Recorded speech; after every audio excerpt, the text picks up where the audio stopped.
যাকে তারা শিক্ষামন্ত্রী বসিয়েছেন মিলন ভাই, একজন মানুষের জীবনের সবচেয়ে বড় যেটা অর্জন, এরপরে তাকে আর কোনো দায়িত্ব দেওয়া উচিত না। উনার সবচেয়ে বড় অর্জন উনি করে ফেলেছেন 2006 সালে। নকলের বিরুদ্ধে ওনার যে সংগ্রাম, এটা জাতি সবসময় স্মরণ করেছে, ভবিষ্যতেও করবে। কিন্তু এই ধরনের মানুষ ওই বড় অর্জনের পরে যে ওই হ্যাংওভার থেকে বেরোতে পারবেন না। এই কারণে উনি 2006-এর পর থেকে বেরোতে পারছেন না। কিন্তু এখনকার প্রজন্মের সাইকোলজি বোঝার মতো শিক্ষামন্ত্রী এই এন্টায়ার বিএনপির মধ্যে, এখন তো বিএনপির অভাব নাই, এখন সবাই বিএনপি, ঘরে ঘরে বিএনপি, গলিতে গলিতে বিএনপি। কিন্তু এখনকার প্রজন্মকে বুঝতে পারবে এরকম একজন মানুষ যে তারা পেল না শিক্ষামন্ত্রী বানানোর জন্য, এটা খুবই দুঃখজনক। এবং দুঃখটা আরও বাড়লো যখন দেখলাম, যেটার কথা অলরেডি আমাদের শিক্ষার্থী তারা প্রতিবাদ করেছেন, যে তিনি বললেন যে জঙ্গির বিষয়ে যেটা বলেছেন। আপনারা মনে রাখবেন যে ভিকারুননিসার শিক্ষার্থীরা তারা একটা অসাধারণ স্লোগান বের করেছিল যে পা চাটলে সঙ্গী, না চাটলে জঙ্গি। এখনও কিন্তু একই প্রবণতা। আপনাদের সাথে থাকলে সব ঠিক আছে, আপনাদের কমিটিগুলোতে আমরা দেখতে পাচ্ছি ছাত্রলীগ দিয়ে ভরে ফেলেছেন, কিন্তু অন্য সবাইকে আপনারা গুপ্ত বলছেন। আপনাদের সাথে থাকলে আপনাদের সাথে না থাকলে সবাই গুপ্ত হয়ে যাচ্ছে। এই ট্যাগিংয়ের রাজনীতিটা বিএনপি আবার ফিরিয়ে এনেছে। এটা আমাদের জন্য খুবই দুর্ভাগ্যজনক। কিন্তু আপনি মনে রাখবেন যে যেটা বেশি লেবু বেশি কচলালে, ওইটাই শিক্ষার্থীরা বারবার বলে। বাংলাদেশে কি রাজাকার ছিল না বা নাই? আছে। কিন্তু শিক্ষার্থীরা যখন রাজাকার শব্দটাকে একটা প্রতিবাদের অংশ করেছে, এটা কেন করেছে? কারণ আপনি তাকে অতিরিক্ত ব্যবহার করেছেন। এখনও আপনি গুপ্ত বেশি বেশি ব্যবহার করবেন, কয়েকদিন পরে দেখবেন গুপ্ত লেখার টি শার্ট পরে শিক্ষার্থীরা ঘুরে বেড়াবে, তখন আপনি গুপ্ত হয়ে যাবে প্রকাশ্য। আমি বাংলাদেশের শিক্ষার্থী সমাজকে বুঝতে চাই, আমি বাংলাদেশের শিক্ষার্থী সমাজকে আপহোল্ড করতে চাই। এটা প্রাইভেট বা পাবলিক এভাবে আমি আলাদা করি না কখনো। কারণ প্রাইভেটে কারা পড়ে?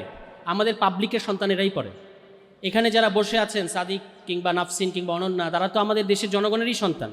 আমরাও তো কোনো না কোনো বিশ্ববিদ্যালয়ে যারা পড়েছি, এটা পাবলিক হোক আর প্রাইভেট হোক, সব তো বাংলাদেশের জনগণের সন্তানেরাই সেখানে যায়। আমাদের নিম্নবিত্ত পরিবারের সন্তানেরা যায়, মধ্যবিত্ত পরিবারের সন্তানেরা যায়। ফলে আমার জন্য প্রাইভেট আর পাবলিকটা আলাদা করাটা গুরুত্বপূর্ণ না। আমি দেখেছি এটা জুলাইয়ের পরে এটা প্রাইভেট বনাম পাবলিক, এরকম প্রাইভেটের স্টেক পাবলিকের স্টেক, এই ধরনের কথা এসছে। আমার এটাতে খুব বেশি আগ্রহ নাই। আমার আগ্রহ হচ্ছে আমি এই জেনারেশনকে ডিফেন্ড করতে চাই এবং এই জেনারেশনের সাথে থাকতে চাই। তারা যে বড় ঘটনা ঘটিয়েছে, এই বড় ঘটনার পরে বড়দের যেটা দায়িত্ব, বড়রা তো ঘটায় নেই ঘটনাটা ঘটিয়েছে ছোটরা। এখন বড়দের যেটা দায়িত্ব, যে ছোটরা রক্ত দেওয়ার পরে আপনারা মসনদে বসেছেন, এখন আপনাদেরকে ডেলিভার করতে হবে।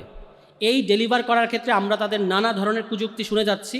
সেখানে যে ফোরামে আমার কথা বলার সুযোগ হয়েছে এবং হচ্ছে বা সামনেও হবে, আমি সেখানে আমাদের সমাজে যারা ম্যাচিউরদের মধ্যে যারা ছোট, আমি তাদের পক্ষে কথা বলি, এটাই আমার কাজ। ফলে আমি ওইখান থেকে দেখি এটা একটা জেনারেশনের ব্যাপার। 71-এর পরে, 80-র দশকের পরে এখানকার তরুণ প্রজন্ম যারা মুক্তিযুদ্ধ করেছে, যারা স্বৈরাচার বিরোধী আন্দোলন করেছে, তারা কিভাবে প্রতিষ্ঠিত হয়েছে এটা আমরা জানি। সবগুলো গল্প প্রীতিকর না। কিন্তু আজকে আমরা এই জুলাইয়ের পরের প্রজন্মকে বিতর্কিত করার জন্য অনেক ধরনের প্রচেষ্টা গত 1.5 বছর চলেছে। এবং তারা কেন, তাদের দোষটা কি? তাদের দোষ হচ্ছে তারা রিফর্ম চেয়েছে। তারা দেয়ালের মধ্যে লিখেছে যে স্বাধীনতা এনেছি, এখন সংস্কারও আনবো। তো এই সংস্কার আনার যাত্রা কিন্তু আমাদের শেষ হয় নাই। এবং যারা এই মুহূর্তে সরকারে আছেন, তাদের আমার কাছে মনে হয়েছিল সবসময় তারা একটু অফ টিউন মানে হচ্ছে তারা এই প্রজন্মকে বুঝতে পারছেন না। যেমন যাকে তারা শিক্ষামন্ত্রী বসিয়েছেন মিলন ভাই, খুবই সজ্জন মানুষ, ভালো মানুষ, এ ব্যাপারে কোনো সন্দেহ নাই। কিন্তু একজন মানুষের জীবনের সবচেয়ে বড় যেটা অর্জন, এরপরে তাকে আর কোনো দায়িত্ব দেওয়া উচিত না। উনার সবচেয়ে বড় অর্জন উনি করে ফেলেছেন 2006 সালে। নকলের বিরুদ্ধে ওনার যে সংগ্রাম, এটা জাতি সবসময় স্মরণ করেছে, ভবিষ্যতেও করবে। কিন্তু এই ধরনের মানুষ ওই বড় অর্জনের পরে যে ওই হ্যাংওভার থেকে বেরোতে পারবেন না। এই কারণে উনি 2006-এর পর থেকে বেরোতে পারছেন না। কিন্তু উনি ভেন্টিলেটর থেকে উকি দিচ্ছেন, জানালা থেকে উকি দিচ্ছেন, উনি বলছেন যে উনি নকল সামলাবেন। কিন্তু এখন তো নকল তো সমস্যাই না, এবং নকল আর হবে না। এই কথাটা আপনি যাদেরকে বলছেন, আপনি জানেন না যে তারা নকলকে ঘৃণা করে। এই প্রজন্ম নকলকে ঘৃণা করে, আপনি তাদেরকে বলছেন নকল আর হবে না। এবং এত মজা উনি পেয়েছেন, ওনাকে নিয়ে যে ট্রল করা হচ্ছে, উনি এটাও বুঝতে পারছেন না। উনি পার্লামেন্টে ওইটা আবার রিপিট করেছেন। এ হলো মিলন ভাইয়ের অবস্থা। ফলে আমি বলবো যে এখনকার প্রজন্মের সাইকোলজি বোঝার মতো শিক্ষামন্ত্রী এই এন্টায়ার বিএনপির মধ্যে, এখন তো বিএনপির অভাব নাই, এখন সবাই বিএনপি, ঘরে ঘরে বিএনপি, গলিতে গলিতে বিএনপি। কিন্তু এখনকার প্রজন্মকে বুঝতে পারবে এরকম একজন মানুষ যে তারা পেল না শিক্ষামন্ত্রী বানানোর জন্য, এটা খুবই দুঃখজনক। এবং দুঃখটা আরও বাড়লো যখন দেখলাম, যেটার কথা অলরেডি আমাদের শিক্ষার্থী তারা প্রতিবাদ করেছেন, যে তিনি বললেন যে জঙ্গির বিষয়ে যেটা বলেছেন। আপনারা মনে রাখবেন যে ভিকারুননিসার শিক্ষার্থীরা তারা একটা অসাধারণ স্লোগান বের করেছিল যে পা চাটলে সঙ্গী, না চাটলে জঙ্গি। এখনও কিন্তু একই প্রবণতা। আপনাদের সাথে থাকলে সব ঠিক আছে, আপনাদের কমিটিগুলোতে আমরা দেখতে পাচ্ছি ছাত্রলীগ দিয়ে ভরে ফেলেছেন, কিন্তু অন্য সবাইকে আপনারা গুপ্ত বলছেন। মানে আপনাদের সাথে থাকলে মানে আপনাদের সাথে না থাকলে সবাই গুপ্ত হয়ে যাচ্ছে। এই ট্যাগিংয়ের রাজনীতিটা বিএনপি আবার ফিরিয়ে এনেছে। এটা আমাদের জন্য খুবই দুর্ভাগ্যজনক। কিন্তু আপনি মনে রাখবেন যে যেটা বেশি লেবু বেশি কচলালে ওইটাই শিক্ষার্থীরা বারবার বলে। বাংলাদেশে কি রাজাকার ছিল না বা নাই? আছে। কিন্তু শিক্ষার্থীরা যখন রাজাকার শব্দটাকে একটা প্রতিবাদের অংশ করেছে, এটা কেন করেছে? কারণ আপনি তাকে অতিরিক্ত ব্যবহার করেছেন। এখনও আপনি গুপ্ত বেশি বেশি ব্যবহার করবেন, কয়েকদিন পরে দেখবেন গুপ্ত লেখার টি শার্ট পরে শিক্ষার্থীরা ঘুরে বেড়াবে, তখন আপনি গুপ্ত হয়ে যাবে প্রকাশ্য। তা আপনার বিভিন্ন জায়গায় কমিটিতে, এই যে আপনার গুপ্ত পররাষ্ট্রমন্ত্রী যিনি নিরাপত্তা উপদেষ্টা, বিএনপি সরকারের গুপ্ত, কিন্তু তিনি অন্তর্বর্তী সরকারে তিনি ছিলেন বিএনপির গুপ্ত এজেন্ট। কারণ তিনি কিন্তু নজিরবিহীনভাবে নির্বাচনের 3 দিন আগে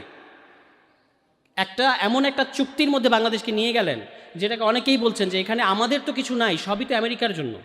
এটা 3 দিন আগে তিনি নিয়ে গেছেন, এবং হি ইজ দি অনলি গাই। গণ অভ্যুত্থানের বিগেস্ট বেনিফিশিয়ারি যদি বলেন, এটা হচ্ছে এই পররাষ্ট্রমন্ত্রী।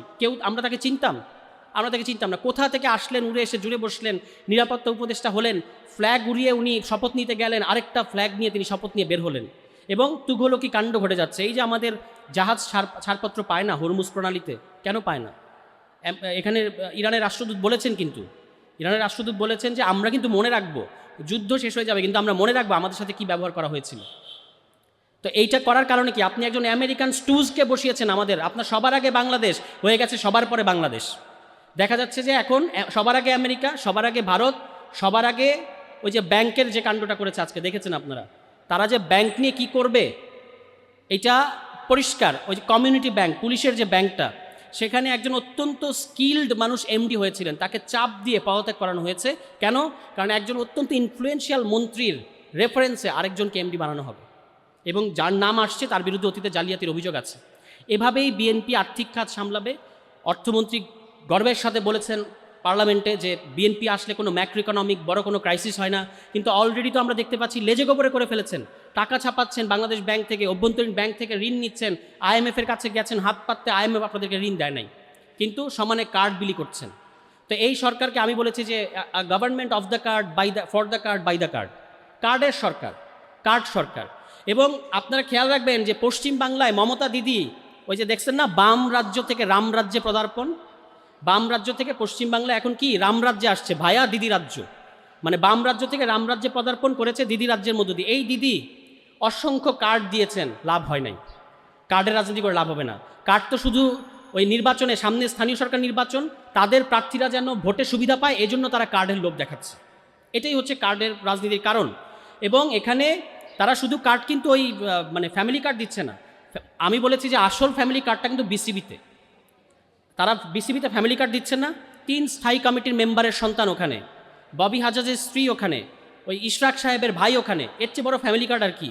সব জায়গায় কিন্তু, এবং এইরকম ফ্যামিলি কার্ড আরও দেবে বিএনপি, আপনারা দেখতে পাবেন, যত দিন যাবে তত দেবে। এবং এটাই হলো বিএনপির রাষ্ট্র দর্শন। তারা সব জায়গায় নিজেদের লোক বসাবে, সাংবিধানিক প্রতিষ্ঠানগুলোতে নিজেদের লোক বসাবে। আমরা যখন এই সংস্কারের কথা বলেছি, গণভোটের কথা বলেছি, এখন তারা বলছেন আমাদেরকে কুইনাইন খাওয়ানো হয়েছে তাদেরকে। তো কুইনাইন তো ভাই খাওয়াতে হবে। যেরকম জ্বর আসছিল, এই জ্বর আসলে কুইনাইন না খাওয়ায় তো উপায় নাই। আর এই জ্বর আসার পেছনে আপনাদেরও দায় আছে। বিএনপির কিন্তু কতগুলো, মানে তাদের হিস্টোরিক্যাল ডিএনএর মধ্যে কতগুলো ব্যাপার আছে। এর মধ্যে একটা হচ্ছে ক্ষমতা ছাড়ার মুহূর্তে তারা একটা গ্যাঞ্জাম লাগায়। 96 সালেও এটা করেছে, 2006 সালেও এটা করেছে, এবং উইথ নো মিস্টেক আপনারা মিলিয়ে দেখবেন, আজকের তারিখ সহ লিখে রাখতে পারেন, আগামীতেও তারা এটা করবে। এখন এগুলোর আলামতগুলো স্পষ্ট। ঝড় আসার আগে যেমন গুমট আবহাওয়া দেখে আমরা বুঝি যে ঝড় ইজ কামিং, এবং বিএনপির এখন যেভাবে তারা আগাচ্ছে, আমরা প্ল্যান কিন্তু বুঝে গেছি। মাননীয় প্রধানমন্ত্রী, আপনার প্ল্যান আমরা বুঝে গেছি, যে প্ল্যান হচ্ছে আগামী নির্বাচনের সময় আপনি কিভাবে আপনার দল নির্বাচনকে ম্যানিপুলেট করবে, এটার অনেক আলামত আমরা এখন থেকে দেখতে পাচ্ছি। কিন্তু মোদ্দা কথাটা হচ্ছে, জেনজি এই গণ অভ্যুত্থান করেছে। আমি মনে করি যে আমরা জনগণ বলি ঠিক আছে, কিন্তু এই গণ অভ্যুত্থানটা মূলত এটার হিস্টোরিক এজেন্ট হচ্ছে আমাদের জেনজি প্রজন্ম। এবং এই প্রজন্ম গণ অভ্যুত্থান করেছে। আপনারা ভাবছেন যে ওরা তো টায়ার্ড হয়ে গেছে, বাট আপনারা বুঝতে পারছেন না, ওই যে পরীক্ষা দিয়ে বের হয়ে আসা ক্লাস 8-এর বাচ্চাটা, ক্লাস 9-এর বাচ্চারা যে আপনাকে যে ট্রল করতেছে, ও যে আসছে, এই ঢেউ আপনারা এখনও টের পাচ্ছেন না। ফলে আপনারা যত পরিস্থিতি ঘোলাটে করবেন, এই তাদের ওয়েভ আপনাদেরকে সামলাতে হবে। এজন্য ভালোই জঙ্গি গল্প করে লাভ নাই। আপনাদের মনে আছে আগে আইজিপি ছিলেন শহীদুল সাহেব, একটা বই লিখে কি বলেছেন, তাদের জঙ্গি নাটকের ব্যাপারে শেখ হাসিনা তাকে বলেছেন যে নাটকটা আমার বাসার সামনে না করলেও পারতাম, মানে 32 নম্বরের পাশে না করলেও পারতেন, এটা বলেছেন না শেখ হাসিনা নিজে। এবং নাখালপাড়ায় যাদেরকে জঙ্গি বলে কর্ডন করা হয়েছে তারা বাইরে এসে সারেন্ডার করতে চাচ্ছে, পুলিশ বাইরে থেকে চিটকিনি লাগিয়ে দিয়ে তাদেরকে মেরে ফেলেছে, এগুলো ঘটেছে। এখন জঙ্গির নামে কি হচ্ছে, এক আফগান তরুণ নাকি বাংলাদেশে মেহমান হয়ে এসেছিলেন এবং কোনো রকম পাসপোর্ট ভিসা ছাড়া, কোন বর্ডার দিয়ে, ভারতের বর্ডার দিয়ে। তো ভাই আপনার নাকি শুইও নাকি যায় না এই দিয়ে, এই যে সীমান্ত দিয়ে আপনাদের অনুমতি ছাড়া, তাহলে কিভাবে পাসপোর্ট ভিসা ছাড়া যে টিটিপির সাথে সংযুক্ত অর্থাৎ তেহরিকে পাকিস্তান, তেহরিকে তালেবান অফ পাকিস্তান, এই সংগঠনের একজন সংগঠক কিভাবে বাংলাদেশে আপনাদের মানে নলেজে ছাড়া আসলো কিভাবে, এটা আমরা বিশ্বাস করি না। তাহলে এই যে জঙ্গি নাটক সাজাচ্ছেন, মানুষকে ভয় দেখানোর চেষ্টা করছেন এবং এর মধ্যে দিয়ে বার্তা দেওয়ার চেষ্টা করছেন যে অর্থনৈতিক ক্রাইসিস নিয়ে কথা বলেন না, রিফর্ম নিয়ে কথা বলেন না, গণভোট নিয়ে কথা বলেন না, কারণ একটা নিরাপত্তা পরিস্থিতি তৈরি হয়েছে, এখন আমাদেরকে অনেক শক্ত হতে হবে, অনেক কঠোর হতে হবে। এই গল্প আমরা কিন্তু মানে এই প্রজন্ম কিন্তু, আর বিকজ আমাদের কাছে ইন্টারনেট আছে, আমরা জানি পৃথিবীতে কোথায় কী মানে ঘটছে এবং এই জঙ্গি নাটকের পেছনে কী কী কারণ থাকতে পারে এটাও যে আমরা বুঝি না, ব্যাপারটা এরকম না। ফলে এই জঙ্গি নাটক না করে যদি সত্যি সত্যি কোনো নিরাপত্তা উদ্বেগ থাকে সেটাকে সামাল দেন, কিন্তু এর জন্য এতটুকু এক ছটাক গণতান্ত্রিক স্পেসকে আপনারা সংকুচিত করবেন, এটা আমরা হতে দেব না। গণতান্ত্রিক স্পেস যেরকম আছে সেরকম থাকবে, মত প্রকাশ যেরকম আছে সেরকম থাকবে। এই জঙ্গি নাটকের দোহাই দিয়ে বলবেন যে এখন আপনার অমুক অমুক অধিকারকে আপনার ছেড়ে দিতে হবে, এটা আমরা ছাড়ব না। এবং গণভোট আমরা আদায় করে নেব, এই প্রাইভেটের বিশ্ববিদ্যালয়ের শিক্ষার্থীরা আদায় করে নেবে। এটা বলে আমি শেষ করি যে 18 সাল থেকে কিন্তু আমরা দেখতে পেয়েছি যে নিরাপদ সড়ক আন্দোলনের সময় থেকে আমাদের দেশের আন্দোলনগুলো সাধারণত এই পল্টন প্রেস ক্লাব, ঢাকা বিশ্ববিদ্যালয় এরিয়াতে হতো, কিন্তু আমরা এই নিরাপদ সড়ক আন্দোলনের সময় থেকে দেখতে পেলাম east West university, BRAC university, এবং ওই ব্লকটা একটা গুরুত্বপূর্ণ ব্লক হয়ে উঠেছে আমাদের আন্দোলনের। 19 তারিখে সম্ভবত 18 তারিখে যখন তারা 18 তারিখে যখন তারা রাস্তায় নামলেন, আমি বাসায় ছিলাম, রাস্তায় নামার জন্য প্রস্তুতি নেব, কিন্তু একটু ভয় ছিল যে কি যেভাবে ব্রুটালি আওয়ামী লীগ দমন করছে। যখন আমি দেখলাম যে ব্র্যাকের সামনে শিক্ষার্থীরা পুলিশকে ধাওয়া দিয়েছে, আমি আর 1 সেকেন্ড অপেক্ষা করিনি, আমি রাস্তায় নেমেছি। ফলে এই শিক্ষার্থীদেরকে ব্র্যাক, এখন দেখবেন যে বেশি বললে আবার সমস্যা হবে কি, এই যে এই স্ট্র্যাটেজিক গুরুত্ব নিয়ে তারা দেখবেন যে ওখান থেকে ব্র্যাক উঠে আরেক জায়গায় নিয়ে যাবে, বলবে যে এখানে ব্র্যাক, ইস্ট ওয়েস্ট, ক্যাম্ব্রিয়ান এগুলো একসাথে থাকলে তো ওরা তো ভয়ঙ্কর ঘটনা ঘটিয়ে ফেলে, এগুলোকে একসাথে রাখা যাবে না। এই সমস্ত কুবুদ্ধির দিকে যায়েন না, এরা আছে, এই শিক্ষার্থীরা আছে এবং আরও শিক্ষার্থীরা আসছে, তাদেরকে আপনাদের কমিটমেন্টগুলো ফুলফিল করা ছাড়া অন্য কিছু তারা শুনতে চাইবে না। ফলে গণভোট এই জনগণ, তরুণ শিক্ষার্থীরা এটা আদায় করে নেবে, এখান থেকে কোনো বাইপাস আপনাদের সামনে খোলা নাই। সবাই ভালো থাকবেন, আসসালামু আলাইকুম।